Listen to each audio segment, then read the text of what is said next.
सेवा में रहते हुए मर जाता है, शहीद हो जाता है, तो उसके पीछे सारा जनाजा निकलता है, उसको बहुत सम्मान देते हैं। लेकिन वही सैनिक अगर वहाँ से जिंदा साथ जवान ही होते हैं और सबसे ज़्यादा जवान को ही नुकसान होता है।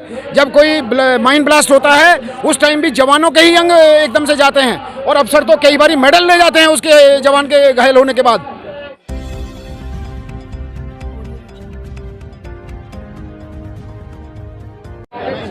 आगे लिखा हुआ एक्सटर्नल माइक, हाँ कभी कभी आवाज़ चली जाती है। नमस्कार साथियों, मैं मनोज राजी स्वागत करता हूँ आपका मिनी संसद के मंच पे। ये जो बात है सैनिकों की जो लगातार उठ रही है कि एमएसपी पर अन्याय हो गया, OROP 2 में अन्याय हो गया, किस तरीके से भेदभाव कर दिया गया, अफसरों ने सैनिकों का हिस्सा ले लिया और सैनिक जो 97% है देश का वो आज सड़क पे खड़ा हुआ है, जंतर मंतर पे खड़ा हुआ है। देश के हर हिस्से से लोग आ रहे हैं। फरीदाबाद से कुछ लोग हमारे पूर्व सैनिक आए हैं, आइए उनसे बात करते हैं। सर क्या नाम है आपका? मेरा नाम चंद्रपाल यादव है, मैं फरीदाबाद बल्लभगढ़ से आया हूँ। और मेरा कहना बताइए। मेरा कहना ये है कि जो अफसरों ने मिलकर के गवर्नमेंट से भेदभावपूर्ण रवैया अपना के ये जो पेंशन और डिसेबिलिटी पेंशन बंधवाई है, ये बिल्कुल अन्यायपूर्ण है।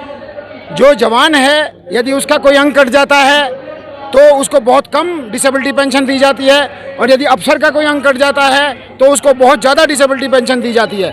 क्या जवान का अंग या अफसर का अंग भगवान ने अलग अलग कीमत का बना के भेजा है? एक वीडियो भी की थी कि जवान की टांग मिट्टी की और अफसर की टांग सोने की, क्या ऐसा है क्या? बिल्कुल ऐसा ही इन्होंने बना दिया है। जवान को तो इतनी कम डिसेबिलिटी पेंशन दी जाती है कि वो अपने इलाज भी ठीक ढंग से उस पैसे से नहीं करा सकता है।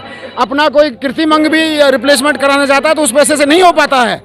आज मार्केट में कृत्रिम अंग की कीमतें बहुत ज़्यादा आसमान छू रही हैं। सबसे ज़्यादा अंग जो खोता है वो जवान ही खोता है, क्योंकि गोली सबसे पहले सामना दुश्मन की गोली का जवान करता है। बॉर्डर पे जो फाइट करता है जवान करता है, अफसर रणनीति बनाता है, अफसर भी लड़ता है लेकिन रणनीति बनाता है, लेकिन सबसे ज़्यादा खतरा जवान को होता है। हमेशा फ्रंट पे अफसर के साथ जवान ही होते हैं और सबसे ज़्यादा जवान को ही नुकसान होता है। जब कोई माइन ब्लास्ट होता है उस टाइम भी जवानों के ही अंग एकदम से जाते हैं और अफसर तो कई बार मेडल ले जाते हैं उसके जवान के घायल होने के बाद। अपनी कैजुअलिटी दिखा देते हैं कि भाई हमने बहादुरी दिखाई है, जबकि जवान ने बहादुरी दिखाई है। जवान ही बहादुरी दिखाता है और जवान ही बहादुर होता है। जवान की जो विधवाओं की बात हो रही है कि उनके साथ भी बहुत ज़्यादा अन्याय हो गया है, जो विधवा पेंशन है उस पर भी कितना अन्याय हुआ है, थोड़ा सा बताइए सर। पूरा न्याय ही अन्याय हो रहा है जवानों के साथ। कोई न्याय नहीं मिल रहा जवानों को। अब उनको मिल रहे हैं 11,000 विधवा पेंशन, अफसरों को मिल रही है 70,000 80,000। तो जवान के अगर जवान शहीद हो जाता है या कुछ होता है उसके साथ, तो विधवा जो पेंशन है उसमें वो अपने बच्चों को कैसे पालेगी? इतने कम में पाल ही नहीं सकती, वो गुजारा ही नहीं हो रहा। आजकल दिल्ली का सेंट्रल गवर्नमेंट का जो रेट है, एक आया का 9,000 रुपये रखा है झाड़ू पोछा करने वाले का। तो एक फौजी की विधवा का क्या यही मान सम्मान होना चाहिए कि उसे 11,000 रुपये मिले? उसे कम से कम 30 और 40,000 रुपये मिलने चाहिए। देखिए ये बात हो रही है कि ये आप कहाँ से आए हैं सर और क्या कहना चाह रहे हैं? हम टोंक से आए हैं और बहुत दूर से आए हो, राजस्थान टोंक से आए। टोंक से आए। देखिए फरीदाबाद के लोग थे, मेरठ के लोग थे, अब ये राजस्थान टोंक से क्या कहना चाह रहे हैं? मैं ये कहना चाहता हूँ कि जो MSP है मिलिट्री सर्विस पे, यह एक सेना में गौरव की और साहस की और वीर्य की वेतन होता है, अलग से जो दिया जाता है वो हम जवानों को और अधिकारियों को सबके लिए बराबर होना चाहिए। क्योंकि यदि सभी ही यूनिफॉर्म पहनते हैं और दुश्मन से लड़ते हैं एक साथ, तो ये मिलिट्री सर्विस पे है, गौरव के लिए, साहस के लिए और वीरता के लिए, जिससे हमारा शौर्य मनोबल एक रहे। दूसरे जो अलाउंसेस है वो भी समान होना चाहिए। अगर धूप में कोई भी खड़े होते हैं तो बराबर धूप लगती है, बर्फ़ में कोई भी बैठते हैं तो बराबर ठंडा लगता है। शरीर सबका वही 5 तत्व का बना हुआ है, सभी को समान इफेक्ट होता है, तो अलाउंस भी सब बराबर होना चाहिए। अलाउंस सब बराबर होना चाहिए, लेकिन ये क्या चक्कर है कि अलाउंस के अंदर भी घालमेल हो गया? और क्यों हो गया सर ये ऐसा? क्यों हो गया? क्यों कर दिया? आमतौर पे क्या होता है, जब कभी भी कोई अलाउंस या पे कमीशन में पे निर्धारित की जाती हैं, उसमें अफसरों के ही रिप्रेजेंटेटिव होते हैं। जवानों के रिप्रेजेंटेटिव कभी भी नहीं लिए गए और जवानों की बात उसमें कभी भी नहीं रखी गई। अफसर दिखा देते हैं वहाँ पर कि भाई हम ही उनके लीडर हैं और हम ही सारा निर्धारित करेंगे, हम ही सब कुछ बताते हैं, इसलिए वो अपने बेनिफिट्स को ज़्यादा करवा लेते हैं और जवानों को नीचे रगड़ देते हैं।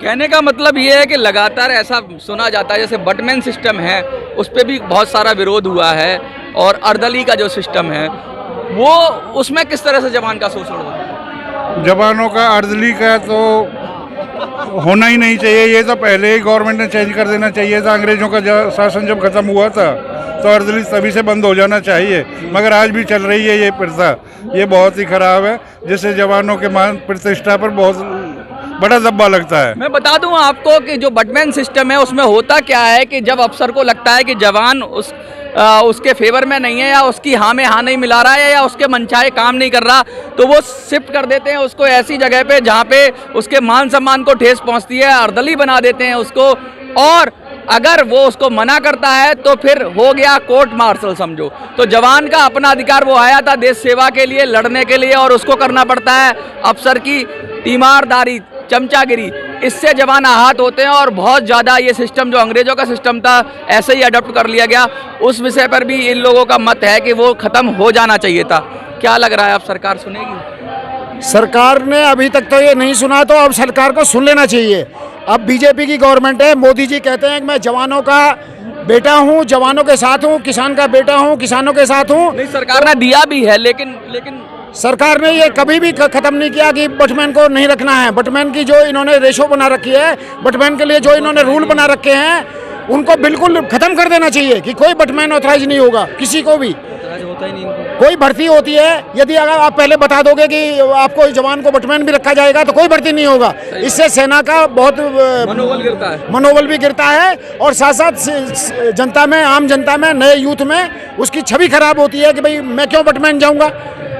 कोई भी अच्छा जो सैनिक बनना चाहता है, आगे जाके अफसर बनना चाहता है, वो जवानगिरी नहीं, बटमैनगिरी नहीं करना चाहता कोई भी। तो ये जो आर्मी में जवान, यूनिफॉर्म में जवान को एक बटमैनी नौकरशाही, घर के घरेलू नौकर की ड्यूटी करनी पड़ती है, ये बिल्कुल गलत है, अन्याय है।